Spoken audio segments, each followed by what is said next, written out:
Assalamualaikum warahmatullahi wabarakatuh. Saya Rahmi Puji Astuti, NIM 2102050096 dari Prodi Farmasi Universitas Muhammadiyah Riau.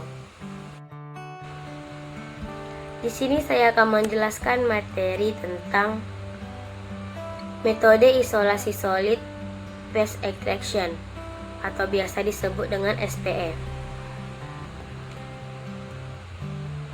Metode isolasi. Isolasi adalah suatu usaha bagaimana cara memisahkan senyawa yang awalnya bercampur sehingga dapat menghasilkan suatu senyawa tunggal yang murni. Biasanya proses isolasi senyawa dari bahan alami ini mengisolasi senyawa metabolit sekunder karena dapat memberikan manfaat bagi manusia. Pemisahan dan pemurnian kandungan tumbuhan terutama dilakukan dengan metode 4 teknik kromatografi atau gabungan dari teknik tersebut. Pertama, ada teknik kromatografi kertas, kromatografi lapis tipis, kromatografi gas cair, dan kromatografi kinerja tinggi.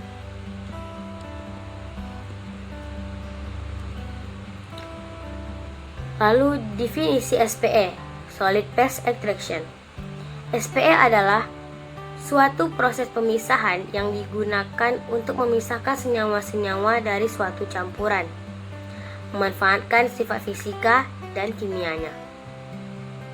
SPE merupakan metode ekstraksi yang menggunakan fase padat dan fase cair untuk mengisolasi suatu tipe analit dari suatu larutan berdasarkan partisi analit di antara fase diam dan fase cair.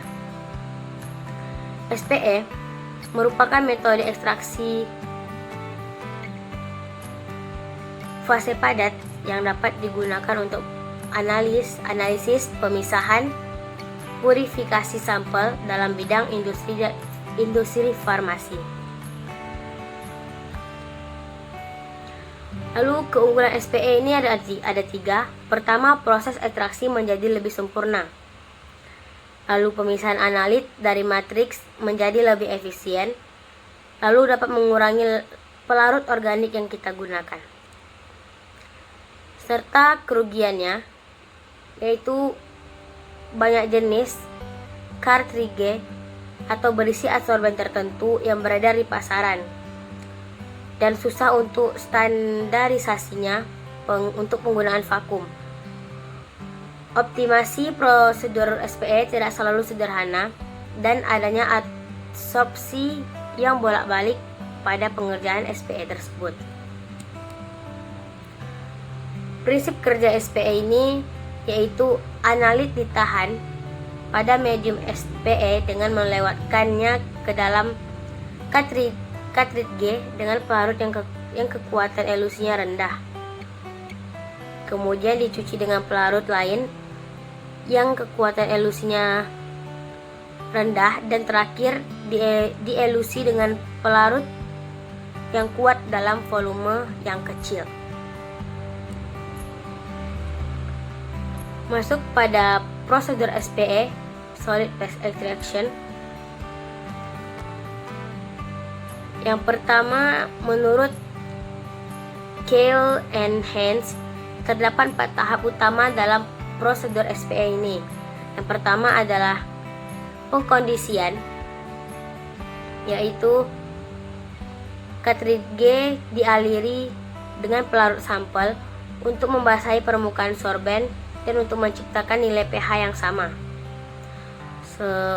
Dan untuk menghindari perubahan-perubahan kimia yang tidak diharapkan ketika sampel dimasukkan.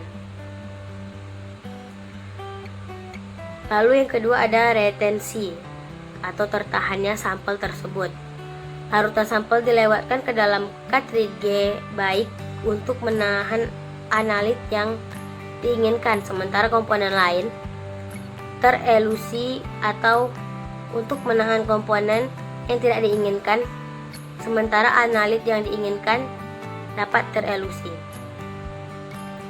Lalu ada pembilasan.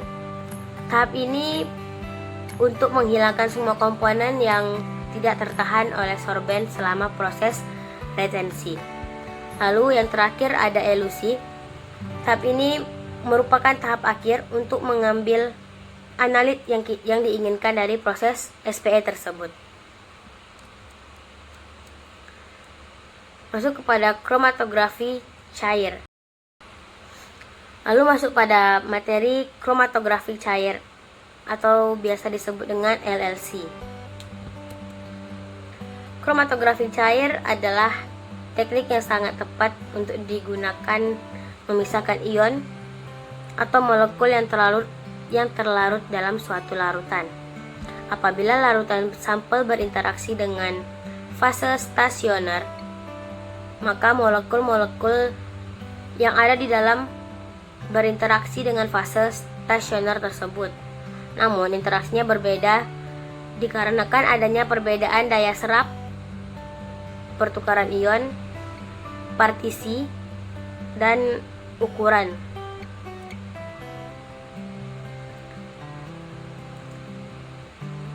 Perbedaan tersebut dijadikan komponen terpisah satu dengan yang lainnya dan dapat dilihat perbedaannya dari lamanya waktu transit komponen tersebut melewati kolom.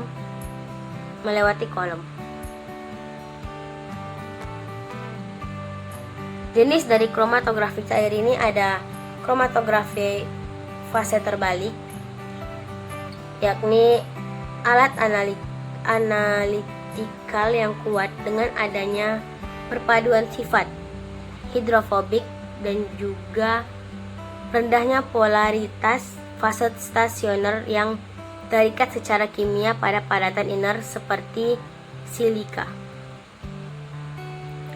Metode ini sering digunakan untuk proses ekstraksi serta pemisahan senyawa yang mudah untuk menguap. Lalu ada kromatografi cair kinerja tinggi atau KCKT. Mempunyai prinsip yang sama seperti reversi parse.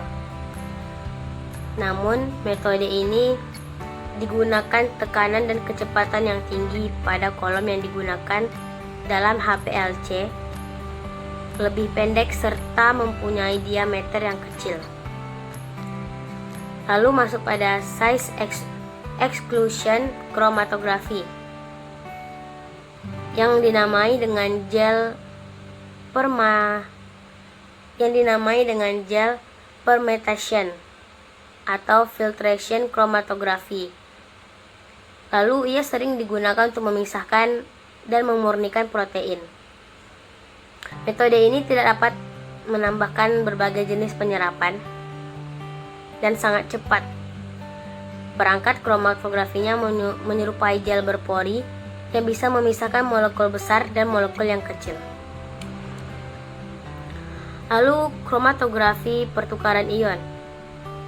Ini sering digunakan pada pemurnian materi biologis seperti asam amino, peptida, protein, dan pemurnian yang lainnya.